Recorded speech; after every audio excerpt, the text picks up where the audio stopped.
একদিন দুপুরবেলা আমি বসেছিলাম, আমার বন্দে ভারত স্লিপার সম্বন্ধে জানার ইচ্ছা হলো, যেহেতু আমাদের মালদা থেকে বন্দে ভারত স্লিপারের উদ্বোধন করেছিলেন শ্রী নরেন্দ্র মোদীজি, আমাদের প্রধানমন্ত্রী। আমারও ইচ্ছা ছিল যে আমি ওই ট্রেনে চলাফেরা করি, কিন্তু এখনও টিকিট না পাওয়ার কারণে আমার চাপা হয়নি। তো সেটা অন্য বিষয়।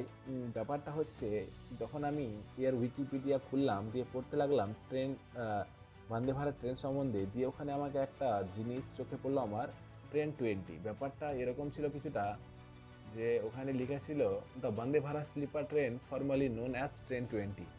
দিয়ে আমার অদ্ভুত একটা চাহনি আসলো মনের মধ্যে, যে ট্রেন 20 জিনিসটা কি। তো আজকে তাহলে আপনাদের সঙ্গে আমি শেয়ার করব ট্রেন 20টা কি। তো এই ট্রেন 20 হচ্ছে বিভিন্ন ধরনের রেলগাড়ির নাম। এটি আধুনিক স্বপ্রচলিত ইঞ্জিনলেস ট্রেন সেট, যা ভবিষ্যতে রাজধানী এক্সপ্রেস ধরাচের ট্রেনগুলিকে প্রতিস্থাপন করার জন্য ডিজাইন করা হয়েছে। এটি সম্পূর্ণ অ্যালুমিনিয়াম শরীরের, নেক্সট জেনারেশন স্লিপার ক্লাস কোচের মতো হবে। ভারতের আধুনিক বন্দে ভারত ট্রেন হচ্ছে এর উদাহরণ।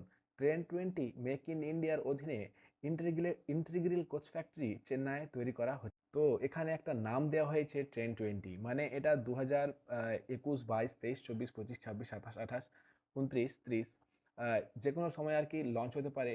বন্দে ভারত টাইপের ট্রেনগুলিকে আর কি ট্রেন 20 নামে কোট করা হয়েছে। যেমন বন্দে ভারত চেয়ার কার যেটা ছিল, ওটা ট্রেন 18, ওটা কারণ 2018 সালে তৈরি হয়েছিল, ওটার জন্য ট্রেন 18। আর এটা 2025 তৈরি তো হয়ে গেছিলো বন্দে ভারত স্লিপার চেন্নাইয়ে 2024 সালে, কিন্তু এটা লঞ্চ করা হয় 2026 সালে কমার্শিয়াল রানের জন্য। তো এটাই হচ্ছে ট্রেন 20। যদি সিম্পল ভাষায় বলা যায়, তো যে উম, একটা উচ্চমানের ট্রেন, যেটা ভবিষ্যৎ প্রজন্মের জন্য অ্যালুমিনিয়াম বডিতে তৈরি করা হয়েছে, এবং এটা কিন্তু ট্রেন সেট, কখনো এটা ট্রেন সেট টাইপের, মানে এটাতে প্রত্যেকটা বগিতেই কিন্তু এখানে কোনো নির্দিষ্ট ইঞ্জিন নেই, প্রত্যেকটা বগিতেই ওই ইলেকট্রিক ব্যবস্থাগুলো উপরে করা আছে, আমি যেটা ভিডিওতে দেখিয়ে দেবো।